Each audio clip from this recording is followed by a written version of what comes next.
Donald Trump immigrants financially self-sufficient and not be a financial burden to Americans. So, update Department of State.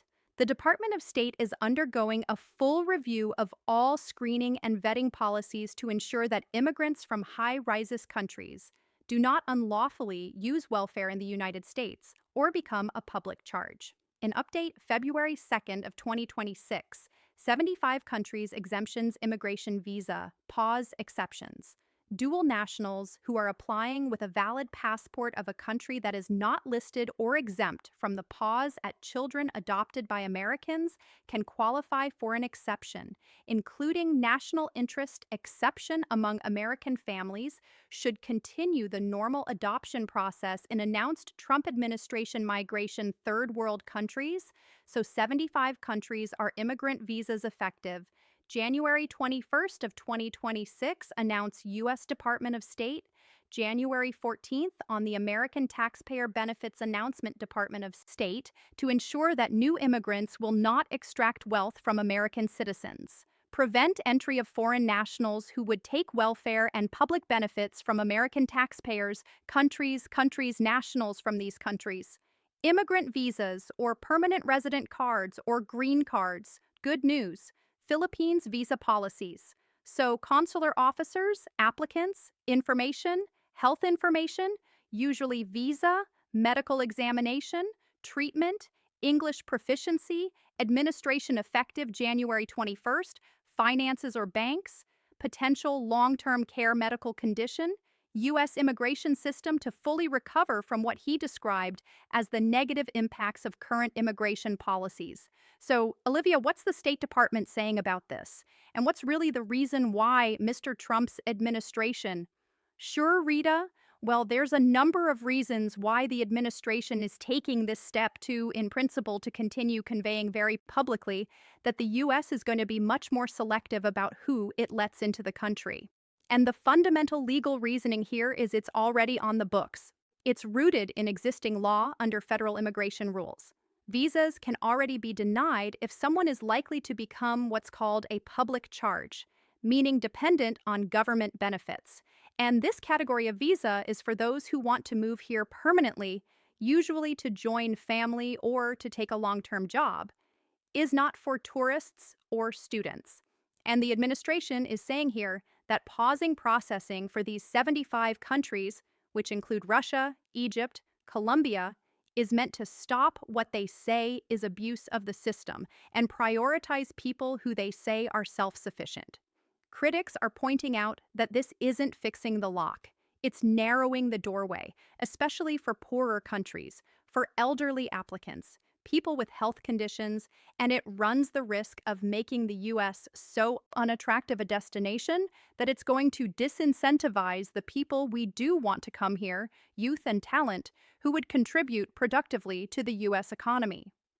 Well, we do know that restrictions have been applied in limited cases historically. So, what is the administration hoping to achieve by imposing this sanction now? Yeah, it's all in furtherance of this America First immigration policy, which is broadly predicated on restricting immigration overall, reducing the number of people who are allowed to enter, being more selective about the kinds of people who can enter, emphasizing again self-sufficiency, penalizing countries whose visitors may have overstayed in the past, and it comes alongside a number of other measures that state and other arms of the government have done. The State Department has very much touted the fact that it's revoked more than 100,000 visas already, which it says is a record. It's been very clear it is very much enhancing vetting for non-immigrant visas. It's reducing asylum opportunities. It's picking and choosing which countries are still going to need to abide by these stricter measures. And the underlying mantra has been, visas are a privilege, not a right. And the U.S., by doing this, is protecting and prioritizing its own national security by taking these steps. It looks like it's already having an effect, because we believe that net migration has turned negative in 2025 for the very first time for the U.S. in decades. NASA website, Department of Homeland Security, worst of the worst criminal illegal aliens New Year's Eve. So, criminal illegal aliens conviction burglary, grand theft battery. Deltona, Florida, DHS website holder, grandmother, 7-year-old Rebecca Pinard's family tells me she was arrested over 20 years ago for drugs. She did 19 years in prison and was told to check in with the Department of Homeland Security once a year. But when she went to her annual DHS check-in with her documents back in March, her daughter says she was taken into custody. And as soon as they grabbed the documents from her, they said that she was going to be detained. April Lowe says her mom, Rebecca Pinard, was rebuilding her life with her husband in North Carolina after being released from prison a few years ago. She's been active in the church. She donates. She gets up at 4 in the morning and takes walks.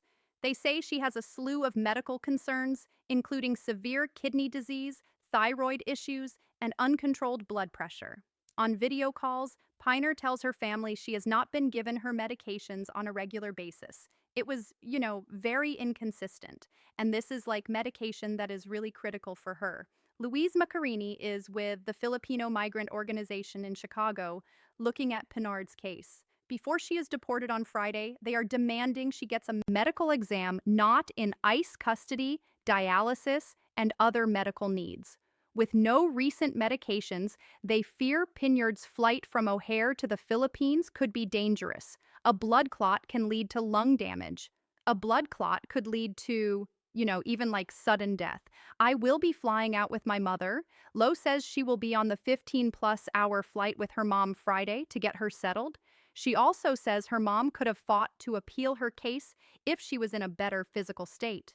New Year's Eve, Immigration and Customs Enforcement, conviction of burglary, grand theft, and battery. Florida aliens holder valid and unexpired. Green card first name, middle name, at last names.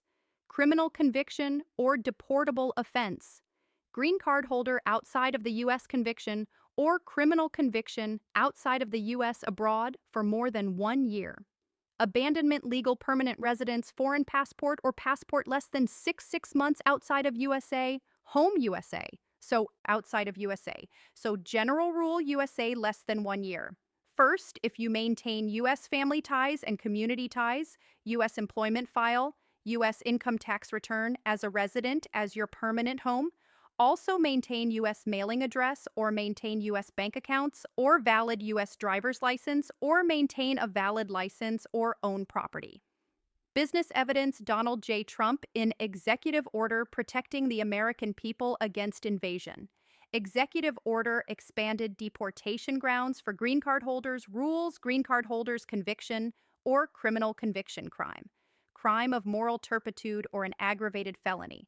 So either of these two crimes of moral turpitude, U.S. immigration laws, fraud, larceny, intent to harm persons or things conviction regarding drug abuse, driving under the influence, crimes of moral turpitude, assault, failure to register, falsification of documents, misrepresentations, marriage fraud, smuggling, drug abuse, domestic violence, and driving under the influence. Crime of moral turpitude during the first 5 years after admission to the U.S. or 2 or more crimes of moral turpitude are committed crime, the same criminal conduct anytime after admission deportation. So green card holder, deportable, offense crime of moral turpitude, reason for deportation, aggravated felonies, which is different from criminal law.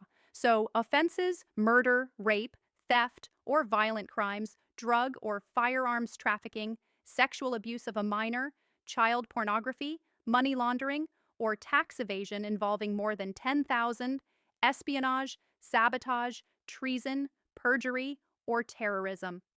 Bye-bye YouTube channel. Questions and comments, please send them to the comments section below.